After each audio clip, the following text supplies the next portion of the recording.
video sebelumnya, kita sudah membahas mengenai perkembangbiakan tumbuhan secara generatif. Dan di video kali ini, kita akan membahas mengenai perkembangbiakan tumbuhan secara vegetatif. Kalau perkembangbiakan generatif adalah perkembangbiakan tumbuhan yang melalui proses perkawinan. Nah, bagaimana dengan perkembangbiakan vegetatif? Mari kita cari tahu melalui video ini. Pengertian perkembangbiakan vegetatif. Perkembangbiakan vegetatif adalah perkembangbiakan makhluk hidup yang terjadi tanpa melalui proses perkawinan. Jadi, perkembangbiakan vegetatif ini terjadi tanpa melalui proses perkawinan. Jenis perkembangbiakan vegetatif. Jenis perkembangbiakan vegetatif dibagi menjadi dua. Yang pertama, perkembangbiakan vegetatif alami, dan yang kedua, perkembangbiakan vegetatif buatan. Vegetatif alami adalah proses perkembangbiakan tanpa bantuan manusia. Sedangkan vegetatif buatan adalah proses perkembangbiakan melalui bantuan manusia. Sampai di sini, sudah pada bisa kan membedakan antara vegetatif alami dan vegetatif buatan? Perkembangbiakan vegetatif alami. Mari kita bahas perkembangbiakan vegetatif alami. Adapun jenis-jenis perkembangbiakan vegetatif alami adalah yang pertama spora, yang kedua umbi lapis, yang ketiga umbi batang, yang keempat umbi akar, yang kelima akar tinggal, yang keenam tunas, yang ketujuh tunas adventif, dan yang kedelapan geragi atau stolon. Spora. Kotak spora atau spongarium akan pecah. Lalu, spora akan keluar dan jatuh di tempat yang cocok. Spora akan tumbuh menjadi tanaman baru. Spora fungsinya mirip dengan biji. Contoh tumbuhan yang berkembang biak dengan spora adalah lumut, jamur, dan tumbuhan paku. Perhatikan gambar berikut ini. Jadi, ini adalah tumbuhan paku. Kalau kita lihat secara dekat pada daun, ada spongarium. Apakah kalian pernah melihatnya juga? Jadi, kotak spora ini terdapat pada bagian bawah daun. Umbi lapis. Umbi lapis adalah umbi yang berlapis-lapis dan di bagian tengahnya akan tumbuh tunas. Umbi lapis terdiri dari lapisan-lapisan daun atau susunan yang berlapis-lapis yang mengelilingi dan tumbuh di dalam tanah. Contohnya adalah bawang merah, bawang putih, dan bawang bombay. Jadi, ketika kita menanam bawang dengan media tanah ataupun air, bawang itu akan menumbuhkan tunas baru seperti gambar tersebut. Umbi akar. Umbi akar adalah akar yang menggembung berisi cadangan makanan di dalam tanah. Contohnya adalah lobak dan wortel. Ini adalah tanaman wortel. Jika kalian ingin menanam wortel, kalian bisa memotongnya tetapi tidak menghilangkan daunnya. Dan ketika kalian menancapkannya ke tanah, wortel itu akan tumbuh kembali menjadi tumbuhan wortel yang baru. Akar tinggal. Akar tinggal adalah batang yang tumbuh menjalar atau mendatar di bawah permukaan tanah. Berbentuk mirip akar, berbuku-buku, atau beruas-ruas. Coba kalian perhatikan telapak tangan kalian.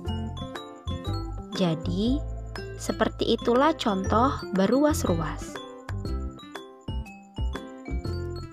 Contoh akar tinggal adalah jahe, kunyit, lengkuas, dan lain-lain. Ini adalah tumbuhan jahe.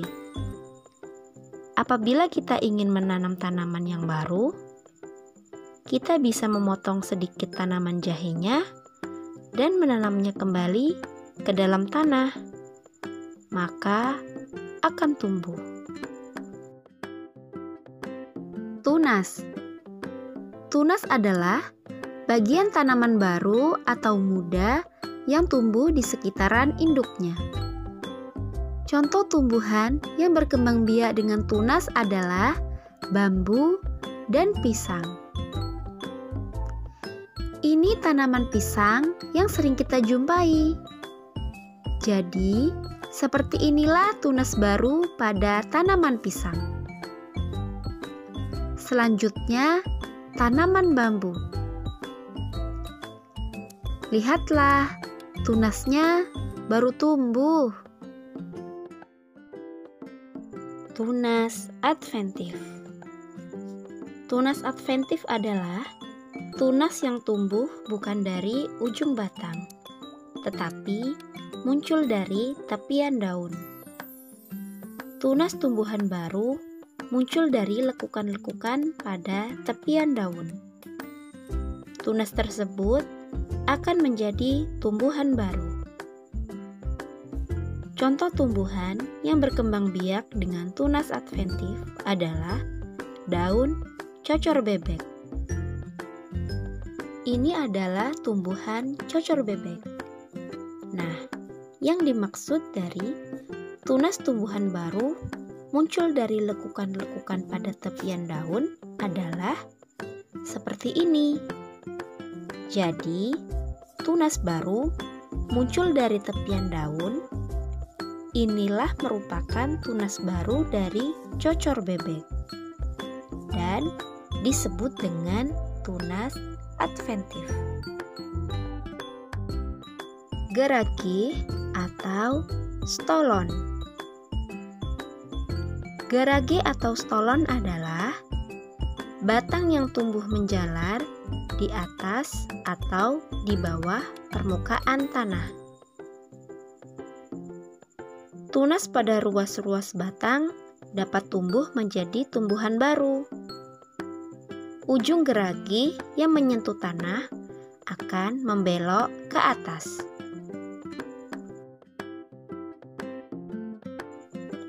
Geragi atau stolon dibedakan menjadi dua macam. Yang pertama, tumbuhan bergeragi di atas permukaan tanah.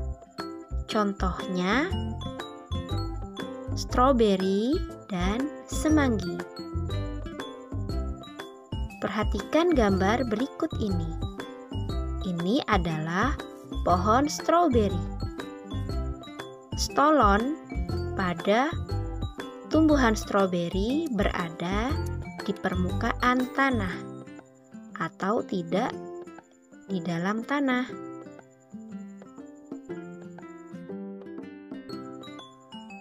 Selanjutnya, tumbuhan bergerigi di bawah permukaan tanah. Contohnya adalah rumput teki. Jadi, pada rumput teki ini, stolonnya berada di bawah tanah.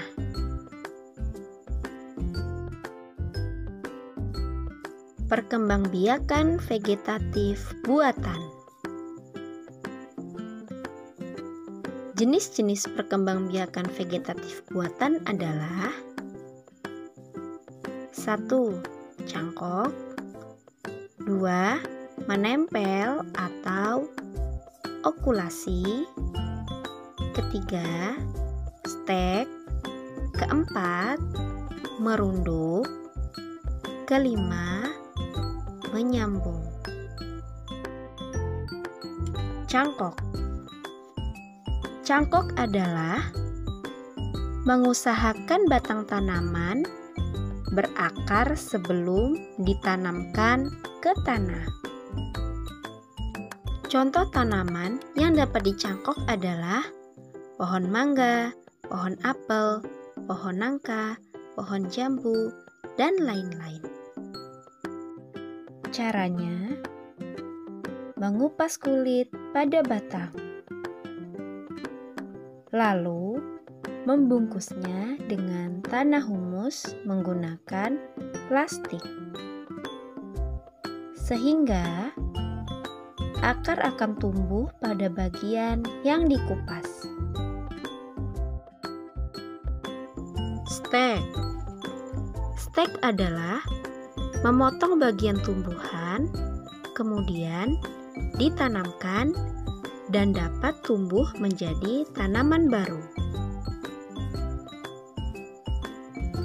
Jenis-jenis stek ada 2. Yang pertama, stek batang dan stek daun. Cara menyetek batang.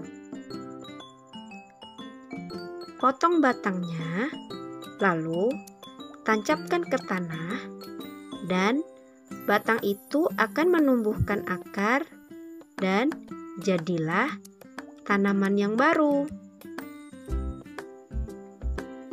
Contoh stek batang adalah singkong dan bunga mawar. Cara menyetek daun. Cabut daunnya dan menanamnya ke tanah. Contoh tanaman yang bisa disetek daun adalah tanaman cocor bebek. Menyambung. Menyambung adalah menggabungkan 2 batang tanaman yang sejenis. Contoh tanaman yang bisa disambung adalah singkong dan mawar. Cara menyambungnya adalah perhatikan gambar batang singkong yang akan disambung. Perhatikan gambar batang singkong yang akan disambung. Lalu, diikat dengan baik dan rapi agar menyatu sempurna. Biasanya, hal ini dilakukan untuk menggabungkan 2 keunggulan tanaman. Ini adalah contoh dari hasil penyambungan mawar merah dan mawar putih. Cantik bukan? Menempel atau okulasi. Menempel atau okulasi adalah perkembangbiakan dengan cara menempelkan mata tunas suatu tumbuhan ke tumbuhan induk. Okulasi biasanya dilakukan pada tumbuhan buah untuk mendapatkan sifat-sifat baik dari 2 tumbuhan buah tersebut. Contoh tanaman yang biasa ditempel atau okulasi adalah pohon mangga, pohon belimbing, karet, dan lain-lain. Caranya, kulit batang tumbuhan induk disayat membentuk persegi terlebih dahulu. Lalu, mengambil mata tunas dari tumbuhan lain. Setelah itu, menempelkan mata tunas tersebut pada tumbuhan yang sudah disayat tadi. Kemudian, mengikat mata tunas tersebut menggunakan tali. Mengikatnya jangan terlalu kencang dan tidak terlalu longgar. Siramlah hasil sambungan tersebut. Jika berhasil, akan tumbuh daun baru. Merunduk. Merunduk adalah mengusahakan bagian batang tanaman agar mengenai tanah atau dirundukkan. Kemudian dibenamkan oleh tanah. Contohnya adalah apel dan stroberi. Perhatikan contohnya. Ini adalah tumbuhan stroberi. Jadi, ketika dirundukkan, pada batang tersebut akan tumbuh akar. Ketika sudah tumbuh akar, batang tersebut akan dipotong dan kemudian dipisahkan agar menjadi tanaman yang baru. Batang tanaman stroberi seperti inilah yang harus dirundukkan dan kemudian ditanamkan ke dalam tanah agar menjadi tanaman yang baru.